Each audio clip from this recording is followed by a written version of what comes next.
Welcome into the Spotlight Omaha podcast, where we take you around the city of Omaha, introduce you to local business owners, influential figures, and people who are making an impact on our community. We are brought to you by Pixel Fire Marketing. If your business needs help with social media marketing, website design, or online advertising, pixelfiremarketing.com is here to help. They're local here in Omaha and can help you build your business and engage your brand online. Today, I'm joined in studio inside the Pyramid Contractor Studio by Brad Garett of Swing 365. Brad, thanks for being here today, man. Appreciate it. Hey, thanks for having me. We've been working on this for a little while.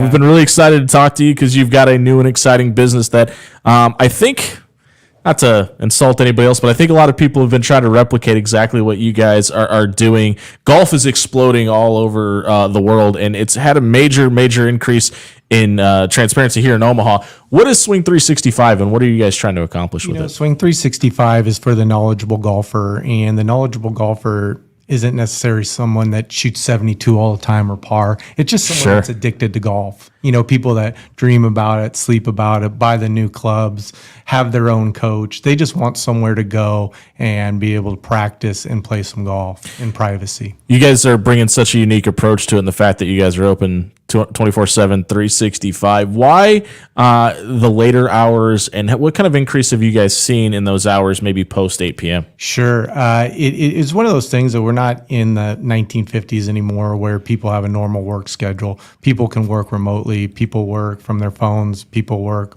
different hours. It's really interesting to see. I've got FBI agents that come in at 2:30 in the morning when their shifts are done to blow off some steam. I've got dentists that go in at 4 o'clock in the morning before they start and open their office. And I've got bartenders that like to come in after their shifts. So we're available anytime. When you're starting this idea, was that the original plan? Let's be available as often as we can because the 8 to 5 workflow just isn't the norm anymore? 100%. When I was doing research, it wasn't something that just decided to do when I woke up. I kind of watched this for about 3 years and kind of watched the different types of simulator businesses that were out there. And they were normally attached to what I would call a bar or a restaurant, which I would like to say was golf entertainment, kind of golf with a side of chicken wings. And we really didn't want to do that.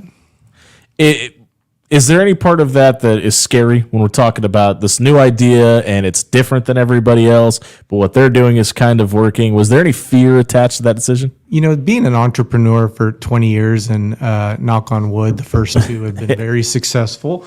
I normally run fast to the opposite. Okay. That's always kind of been my thing, where I like to take what's cool and take what people are doing, but kind of flip it on its head and do the complete opposite. You guys are opening locations, it seems like every other week at this point. Talk to me about Bennington, Fremont, Gretna, Des Moines, Oklahoma City, and obviously Omaha. What was the idea around those locations, and what's next? Yeah, you know, Omaha was our first one on Harrison. It was a brick and mortar. It was 800 square feet. It was built from the ground up. We did that. It looks similar to a Scooters. It was done by the same architects. Okay. So we kind of copied their version. Their version was 600 square feet, so we added 200. Then we moved into an inline opportunity, and our first inline went in over at Gretna, which is a 2-bay private suite. So it allows people to get into those places a lot quicker than waiting on building something from the ground up. When we talk about those spaces and that size, is that kind of the ideal size that you want? Is there maybe like a deluxe version or a bigger version you guys would eventually like to build? You know, I think that what we like to do is kind of be in the right location. We offer an hour and a half at a time. So typical golf can take 4 hours to 5.5. Sure. Have a couple beers afterwards, you're looking at 6 hours. So we give our members an hour and a half per session. So people don't want to drive 30 minutes to do an hour and a half. So we've got a pretty good formula, recipe data that shows where we need to put our buildings, and we're kind of sticking to that. It's a really unique process where you're a member, you come in, you scan in, you go play your half hour like you just alluded to. What has there been any feedback on that process? To me, it's been overwhelmingly positive for the few times I've been able to stop in. What has been the response to the way you guys have it set up now? You know, we've been overwhelmed. I think when we first opened, my wife said to me, you know, if we get 100 people to sign up, we're good. and considered it a success. And she knows me that that one wasn't going to wet my beak, so to speak. Sure. So, we got the one done, and we probably sold too many memberships, but that's part of the learning curve. And now we've got a metric for each screen. So we do a variety of different membership levels so that people will always have access. And that's been really important. Just like any business, there's a learning curve, not only for your customers, but there's a learning curve for the owners. You mentioned it, the growth has been kind of astronomical up until this point. When you grow that quickly, how quickly does the discussion kind of pivot to, okay, maybe we need to add another location on top of the ones that we've already had? Yeah, it always been in my mind to really build this up in multiple states and multiple locations. So it was just kind of proof of concept. Build the first one, wow, that sold out. Build the second one, build the third one, build the fourth one. And with social media and things like that, I get probably 26 emails a month from people around the country saying, hey, how do I get involved? I want to open one. What's the next step? So really for us, it's about picking the right partnership groups and either doing them as a corporate store or doing them as a franchise. When we talk, we're touring the Going Vertical facility before we stepped in here. We've seen this explosion in the Midwest of athletes from football to baseball, tennis, whatever it may be. And it seems like it's a direct response to being able to move indoors and having indoor facilities for the athlete to be able to play, whether it's 102 or negative 20 outside. How much of that kind of drove the concept of what you guys are trying to do at Swing 365? For me, I like to take weather out of it. I think it's more about the game, practicing, getting better, trying to achieve your goals. Okay. It may sound a little salesy, but as you just said, we're in climate where it's 104 this week. We're going to have a heat index in Omaha. In 3 months, it's going to be 10 degrees. So sure, it works, but we're opening in Scottsdale. We're opening in Florida. So really, weather to me isn't what it's really about. It's about getting indoors in a controlled environment where it would be the similar thing as walking around your space here. It's fun to go outside and play hoops on absolutely, cement and get some fresh air, but at the same time being in a controlled environment where you can really work on your skills. That's where it's at. The one interesting thing to me that we've kind of just keeps being brought up in this studio is people talking about the idea of becoming a franchise or creating a franchise, like you just alluded to. What are some of the benefits to being on the other side of that, where you're leasing the franchise out and being able to kind of walk somebody through, hey, this is how we do it and why we do it? Yeah, sure. I run into people all the time that say, oh, I want to own my own business. And there's a couple things that normally hold people back. Either they don't have the willingness to jump in. Yeah. Or they don't have the funding. Right. And then so what we've kind of done is we offer people a complete box, the complete recipe. I mean, we cover everything from the insurance to the drawings to the spaces to the location to the simulators. We've got everything down to the penny. So when you get involved with us, we handle A through about R. And we're very clear that you're going to cover the rest of the alphabet. Sure. But we're not going to leave you alone. Because if one store isn't successful, right, it's a bad look for everybody else. Bad look. What are some of the most frequently asked questions you get to somebody that comes to you and want to start this? What are most people the most curious about? Yeah, how many hours per week would they have to put in? Sure. This has been designed to have no employees. Yeah. And that's what's really unique in today's market is when people are looking for business, it's hard to find help. It's hard to find Good help. There you go. It's as a friend of mine that owns pizza places, he says, I can find people to come in and work, but I can't find many people that care. So for us, our model is based on having no employees. So the biggest question we get is, does the tech break down or how many hours do I have to spend a week doing it? Where we don't want people to leave their current job. We want this to be an additional revenue for their family or their friends. We're catching up with Brad Garett here from Swing 365 on the Spotlight Omaha podcast, brought to you by Pixel Fire Marketing inside the Pyramid Contractors studio. The simulator itself, it's super cool. Several different golf courses from around the world that you can play. What was the discussion? Was there any royalty fees or anything that went into being able to sign some of these courses that are exclusive or obviously on the PGA Tour and things like that? Perfect. Yeah. We did an evaluation, and we say we, myself, I was able to kind of go to the three what I thought were best in class golf simulators, and I chose Full Swing out of Carlsbad. They've been in business 25 years. Tiger Woods is part owner. They've got an exclusive contract. I've heard of that guy. Yeah, yeah, he's kind of popular. So they've got an exclusive contract with the PGA Tour. So it's super cool. Like last week when they were playing golf at TPC Minnesota, you could be in our suites playing golf on the exact same course as they were. So being backed by a brand like that was an easy choice, and also it's the Mercedes of simulators. Simulators can go. I have a lot of fun with my friends down the street that have a $300 iPhone simulator that we shoot into a bed sheet and knock down a few bush lights and fire some irons in there. Well, those are great and it's fun, but our tech is about $80,000 per screen. What is the? Is there a policy behind alcohol in the building? Is there a thought process to maybe a lot or maybe selling from it? What is that conversation? We don't sell any alcohol. It's bring your own beer. Part of terms and conditions that we all love. As we order things or buy things online, we usually scan to the bottom and check the box. So, yeah, sure. We're very diligent about choosing areas that are allowed to bring your own beverage, but we don't monitor that and we don't sell it. We don't. It's whatever you want to do. Sure. Bring a Gatorade, bring a Heineken. It's up to you. You just stay hydrated. I guess that's all we're asking. Do you have a favorite course in the simulator that you prefer to play? I do. I enjoy playing Pebble Beach. Grew up there. Was fortunate to play some golf there growing up. So Pebble Beach is my favorite. But what's really unique about the simulators that we have is you don't have to start on hole number one. Oh, okay. So you can actually do custom rounds. So if you want to practice for 30 minutes and then use your last 45 minutes to 50 minutes to play golf, you can go to Pebble Beach and just play the par fives and the par threes. So our simulators feel better about yourself at the end of the day. But our simulators are like your iPhone. Like, as more you play with it and the more you touch it, the more things it will allow you to do. So it's kind of a learning experience for our members.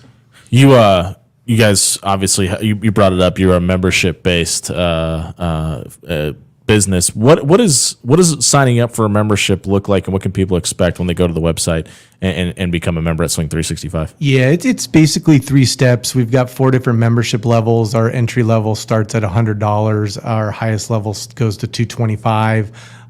Most of our $100 memberships are sold out right now. Wow, so okay. we're kind of at the $149 mark. But that gives you 30 days. If you have 30 days available, you can go every single day if you want for an hour and a half. Within 3 clicks of getting on our website, you are signed up, make your tee time. If you were to purchase one right now, you could be golfing tonight at 7 p.m. based on availability. What does availability look like? How quickly are you guys seeing those spots fill up on a daily basis, and how far can you book out? Yeah, so based on your membership level, you can book out. So minimum is 2 days, and the maximum is 5 days. So depending if you're a little bit more fluid with your schedule, 2 days works because you can kind of go, hey, I got a little spot here. I'll pop in at that time. If you're more schedule oriented, you probably need the 5 days, and that way you're securing your time when you want it. What is the what are the perks to signing up for the larger membership? What is the 250 membership? Really, the perks are just about scheduling your time. There's really no difference as far as hours go. If you pay the entry level, you're getting an hour and a half. If you pay the 225 level, you're getting an hour and a half. That being said, what you're allowing to do is book for next Sunday. Yeah. We talked about the Oklahoma City and Des Moines location, but obviously we're focused here on this podcast on the Omaha area. What does growth in the Omaha area look like? Yeah, the growth, I think we're about done. We're getting pretty close. We did a lot of studies.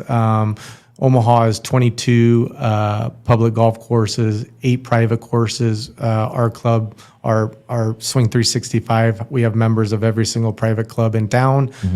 But 1 in 9 golfers are members at a private club. So we really cater to the public golfer. And want to give them the community country club feel. So, we feel like we're in the right spots. That being said, maybe something's missing from Midtown. Stay tuned. Yeah, sure. Okay. Stay tuned. No spoilers here. No spoilers here. But stay tuned. Something Midtown may be coming, and then I think we're done in this area. What about growth for the entire? I mean, is the idea to all 48 continental states, maybe one in Hawaii and Alaska too? Is that the ideal thought? When I started, I thought we would do 25, and we'll hit 25 by the end of first quarter next year. That's incredible. And so I kind of upped that number to 100. So I think we'll kind of sit on 100 and see where those fall and see what's next. I want to talk about you for a second. Yeah. We talk about entrepreneurship. What is it about the idea of being able to create your own thing, build it up, that was attractive to you, and why was being your own boss kind of alluring for you personally? Yeah, for me, being an entrepreneur kind of leans into all the things that I like. I like stress. I like anxiety. I like to win. I like to be happy. I like the freedom, the flexibility. I'm sitting here today hanging out. It's pretty cool. And then I'm going to hop in Gee, a car. thanks. I know, this may be better than pretty cool. But then I'm going to hop in a car and I'm going to drive to Des Moines and I'm going to look at a location there, and then I'm going to play some golf with a good buddy of mine. Sure. So being an entrepreneur, everybody likes to say they want to be one. But I think for me, meeting payroll for the first time 20 years ago, that's when I realized that I can do this. When you get to pay people for a job that they've done, that's when you kind of know you're doing something right. I got to ask them, what's your favorite part about what you do? Favorite part of what I do is growth. I love doing that. That's what turns me on. I love keep building and building and building. And then a very, very, very close second is seeing our franchisees open and getting excited and it turning into what they envisioned and maybe what I promised. Yeah, when we talk about, we open this show up talking about the struggles or the hurdles of Omaha and the temperatures outside. But you talked about Arizona, and obviously, I think when we think of golf, we think of Georgia and Florida and different. What do you think will be different about, and maybe nothing, but what do you think can or will be different about some a Swing 365 that would open in, let's say, Pensacola versus Omaha, and what are the differences there? I think what's the problem with golf right now, and what I mean by problem is it takes 5 hours to play. It's super expensive. The average round in the United States is $48. That's not including cart. So you throw another 20 on there, then maybe the beverage cart rolls by, then you're in for another 20. Before you know it, you're into $100 in 6 hours. Sure. So not everybody has that availability and that dollars to do that on a regular basis. So we're giving people the opportunity at a great value to be able to play as much golf as they want each month and cut the time in less than half. Yeah, well, I was going to say 1/3 maybe. Yeah, 1/3. You're better at math than I am. That's really good for an entrepreneur. I have someone that does our books. Yeah, there you go. That's a plus. We're catching up with Brad Garett of Swing 365 here on the Spotlight Omaha podcast, brought to you by Pixel Fire Marketing. And our TV is just having a hell of a time today inside the Pyramid Contractor studio. When we talk about being an entrepreneur, being a husband, being a father, helping people grow, how do you balance the time and separate those things? I'm very lucky that my family have seen this in me for 20 years. So they know that I'm on the go. I'm on my phone. It's part of my business.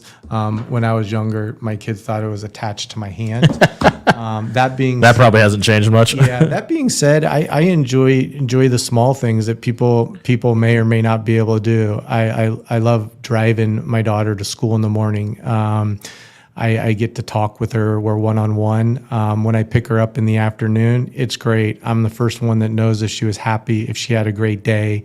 Those are the things that are rewarding on building businesses. Just stealing moments like that you would miss if I was seatbelted to a job in finance or what have you. If somebody is inspirational to you, is there somebody in your life that inspired you to kind of get into entrepreneurship, become a business owner? Is there anybody you kind of modeled or respected enough to kind of mirror your ideas after? 100%. My father was an entrepreneur. He had started a very, very successful company. We were very blessed, but seeing the hard work and the excitement in that, and then had some good mentors over the years. And I think you learn from a little bit from each person. I'm an avid reader. I think the amount of information that you can get a hold of, it's just it's amazing. So yeah, my father and then a few mentors along the way that really helped. If somebody is watching this, is thinking about starting a business for the first time or become an entrepreneur, what piece of advice would you give to somebody that's looking to start for the first day? Stop thinking and do it. Just do it. I mean, what's the worst thing that's going to happen? It doesn't work.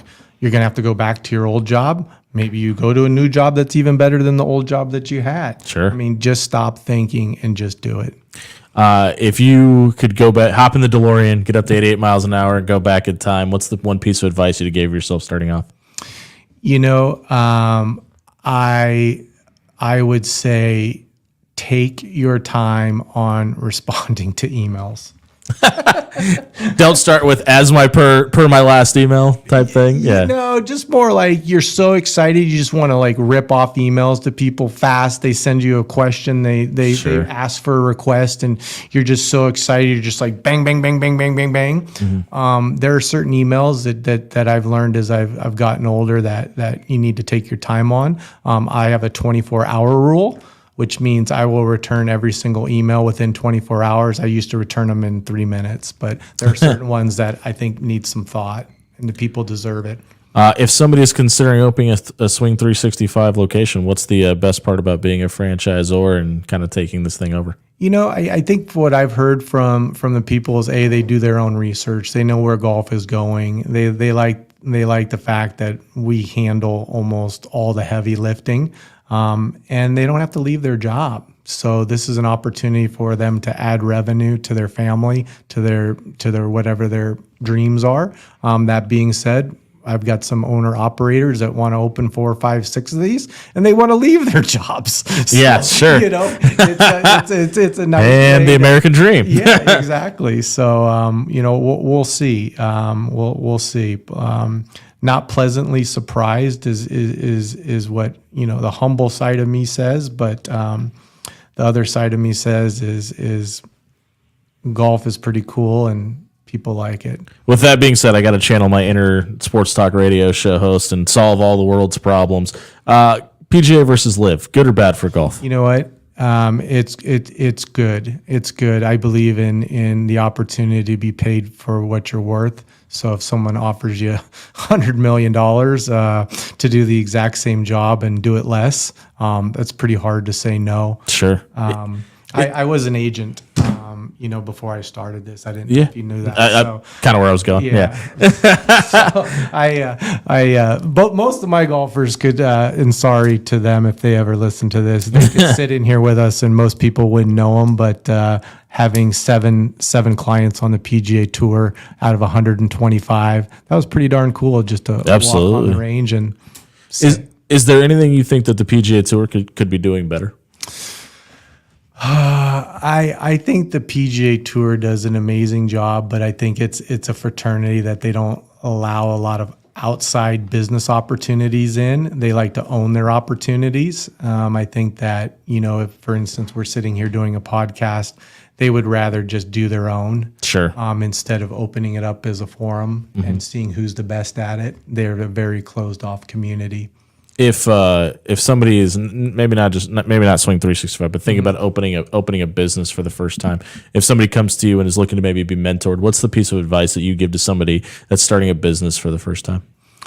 You know, I would say, you know, be a horse race, keep your blinders on. You came up with the concept, you know where you're going. There's going to be a lot of voices. And a lot of voices are going to say, oh, this is crazy. This is dumb. What are you doing? I use that as fuel. And the more of those voices I hear, the closer I feel I'm onto something. I totally agree with that.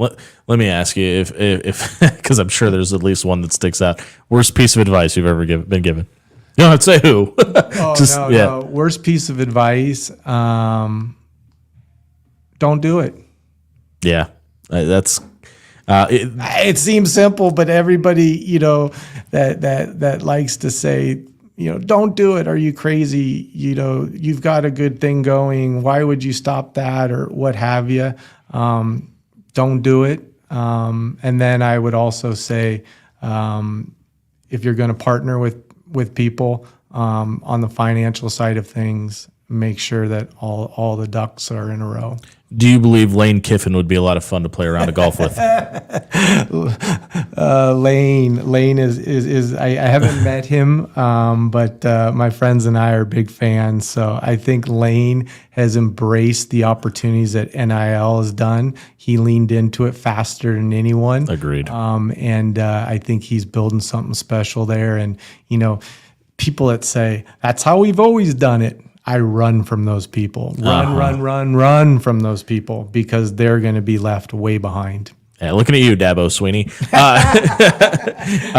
Brad, thank you very much for your time. We're kind of hitting that point where we like to shut her down for the day. Is there anything about Swing 365 we haven't hit on yet? No, check us out, swing365golf.com. Being here in the Omaha area, we've got you covered. A lot of opportunities. Go out and use them all. There's a few different brands out there.